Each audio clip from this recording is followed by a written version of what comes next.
वृषभ राशि वाली महिलाएं अपनी बातें आसानी से दूसरों को साझा नहीं करती हैं और हमेशा अपने मन की करती हैं। अपने ही बनाए उसूलों पर जीवन चलाना चाहती हैं। दिल की बहुत साफ होती हैं। इनमें धैर्य बहुत होता है। बहुत ही व्यवहारिक होती हैं। कोई भी कार्य करना हो बहुत सोच समझकर करती हैं। जल्दबाजी में कभी कोई निर्णय नहीं लेती हैं। एक बार भी जिसके साथ जुड़ जाती हैं लंबे समय तक साथ निभाने वाली होती हैं। व्यवहारिक होती हैं। भरोसेमंद साथी होती हैं। मुसीबत के समय साथ निभाने वाली होती हैं। इनके विचारों में और इनके स्वभाव में आपको एक ठहराव दिखाई देगा और ये ठहराव ही इनको शांत चित्त प्रवृत्ति का बनाता है। बहुत ही स्वाभिमानी प्रकृति की होती हैं। कोई भी इन पर आसानी से विश्वास कर लेता है। बहुत मेहनती होती हैं। आपका बात करने का तरीका बहुत अच्छा होता है। लोगों को आपसे बातें करना अच्छा लगता है। इनका मन रचनात्मक और कलात्मक कामों में अधिक लगता है। इनका हौसला भी बहुत बुलंद रहता है। एक बार मन में कुछ करने की ठान लेती हैं तो फिर उसे पूरा करके ही दम लेती हैं। अपने परिवार के लिए समर्पित होती हैं और परिवार की खुशी के लिए कार्य करने वाली होती हैं। ईमानदार और बुद्धिमान होती हैं। फिर भी इनके जीवन में हमेशा उतार चढ़ाव बना रहता है और धैर्यवान तो होती ही हैं, इसलिए जल्दी उत्तेजित नहीं होती हैं। अगर क्रोधित हो जाती हैं तो फिर ज़्यादा क्रोध करने वाली होती हैं। फिर आसानी से क्रोध इनका शांत नहीं होता है। अपने कार्यों को धीरे धीरे सब्र के साथ करती हैं। इन पर आप दबाव बनाकर कोई भी कार्य नहीं करवा सकते। इनसे अगर कोई कार्य करवाना हो तो प्रेम से ही करवाया जा सकता है और जीवन में आगे बढ़ने के लिए नए नए रास्ते तलाशने में यकीन रखती हैं।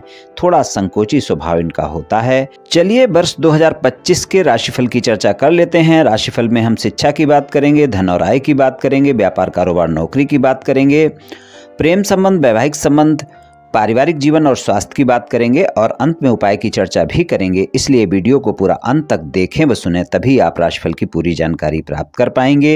ये राशिफल चंद्र राशि पर आधारित है, यानी मून साइन पर। जिनको अपनी राशि नहीं पता है वो इस वीडियो को अपनी नाम राशि से भी देख व सुन सकते हैं। वार्षिक राशिफल में हम मुख्यतः शनि, गुरु, राहु और केतु के गोचर के आधार पर आपको क्या परिणाम मिल सकते हैं वर्ष 2025 में, चलिए जान लेते हैं। सबसे पहले शनि, गुरु, राहु और केतु का गोचर जान लेते हैं। शनि देव जो है वर्ष 2025 में 2 राशियों में गोचर करेंगे। पहले तो 29 मार्च 2025 तक वो कुंभ राशि में गोचर में रहेंगे और 29 मार्च 2025 को ही राशि परिवर्तन करके वो मीन राशि में अपना गोचर प्रारंभ करेंगे और फिर 2025 के पूरे वर्ष में 29 मार्च 2025 से लेकर और वर्ष के अंत तक 2025 के वर्ष के अंत तक वो मीन राशि में ही गोचर करेंगे। राहु भी 2 राशियों में गोचर करेंगे। पहले तो उनका गोचर मीन राशि में रहेगा 18 मई तक के समय में और 18 मई 2025 को ही राशि परिवर्तन करके वो अपना गोचर कुंभ राशि में प्रारंभ करेंगे और फिर पूरा वर्ष 2025 वो कुंभ राशि में ही रहेंगे। और केतु कन्या राशि में रहेंगे 18 मई 2025 तक के समय में और 18 मई 2025 को ही राशि परिवर्तन करके वो सिंह राशि में अपना गोचर प्रारंभ करेंगे और वो फिर पूरे वर्ष सिंह राशि में ही 18 मई से लेकर वर्ष के अंत तक वहीं पर गोचर में रहेंगे। गुरु का गोचर जो होगा वो आपका 3 राशियों में होगा वर्ष 2025 में।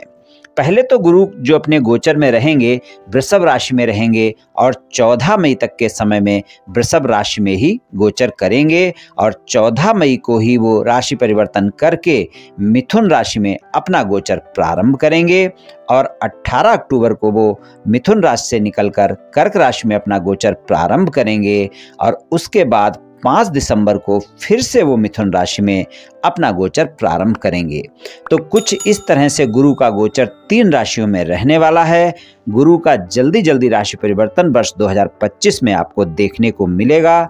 शनि, गुरु, राहु और केतु का गोचर कुछ इस तरह से रहने वाला है वर्ष 2025 में। चलिए सबसे पहले शिक्षा की बात करेंगे। वृषभ राशि वाली महिलाओं के लिए शिक्षा के मामले में 18 मई तक के समय में आपको एकाग्रता बहुत बनाकर रखनी होगी।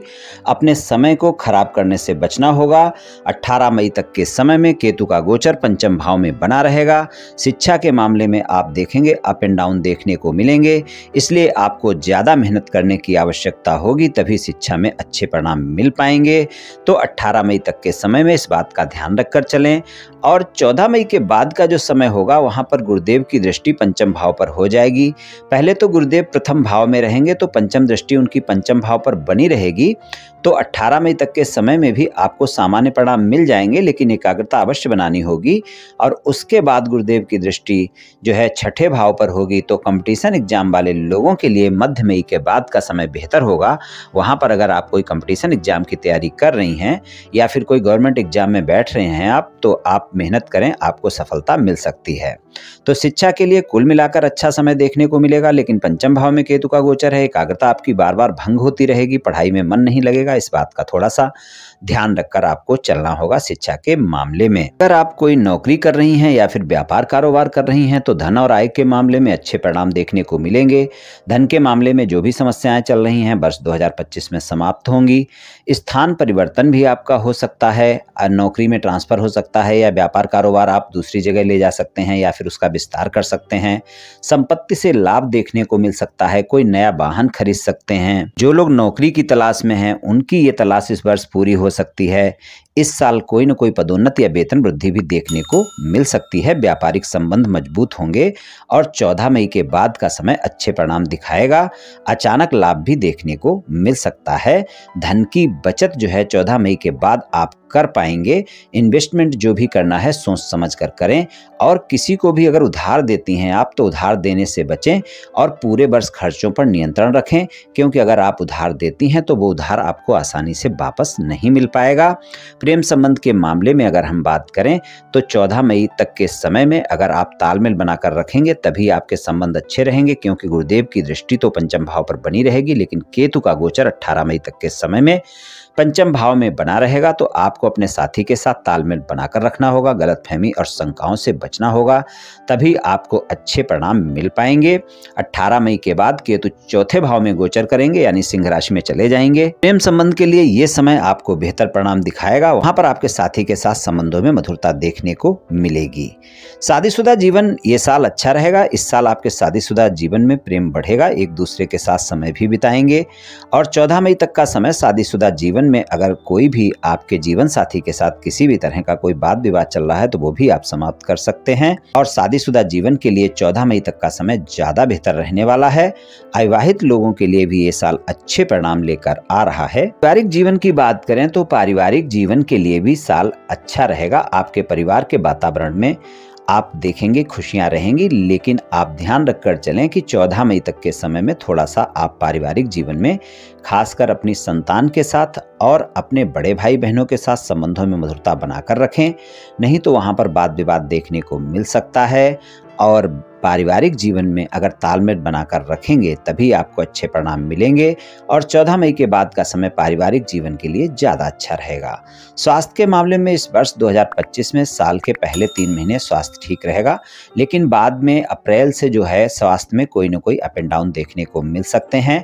और अगर पहले से कोई स्वास्थ्य समस्या चल रही है तो उसका आपको ध्यान रखकर चलना होगा। ये वर्ष स्वास्थ्य के मामले में मिला जुला सा रहेगा, इसलिए स्वास्थ्य का अपना अवश्य ध्यान रखें। खासकर मार्च के बाद का जो समय है वहां पर स्वास्थ्य में अगर कोई भी समस्या होती है तो बिल्कुल भी कोताही ना बरतें, डॉक्टर से अवश्य परामर्श लें, खान पान का विशेष ध्यान रखें और कोई भी समस्या होने पर आप अपने डॉक्टर से इस बारे में सलाह अवश्य लें। उपाय की बात करें तो वर्ष 2025 में आपके लिए सबसे अच्छा उपाय यही रहेगा कि आप रोजाना शिव भगवान की पूजा उपासना करें। रोजाना 1 लोटा शिवलिंग पर जल अर्पित करें। सुबह नहा धोकर शिवलिंग पर 1 लोटा जल अर्पित करें और सोमवार के दिन दूध मिश्रित जल शिवलिंग पर अर्पित करें। ये उपाय पूरे वर्ष करें, निश्चित ही आपको लाभ देखने को मिलेगा। ये राशिफल सामान्य राशिफल है, ये सभी महिलाओं पर पूर्ण रूप से प्रभावी होगा ऐसा संभव नहीं है, क्योंकि आपकी जन्म कुंडली पर भी बहुत कुछ निर्भर करता है। आप सभी स्वस्थ रहें, आयुष्मान रहें, धनवान रहें, ऐसी मेरी श्री कृष्ण भगवान से प्रार्थना है।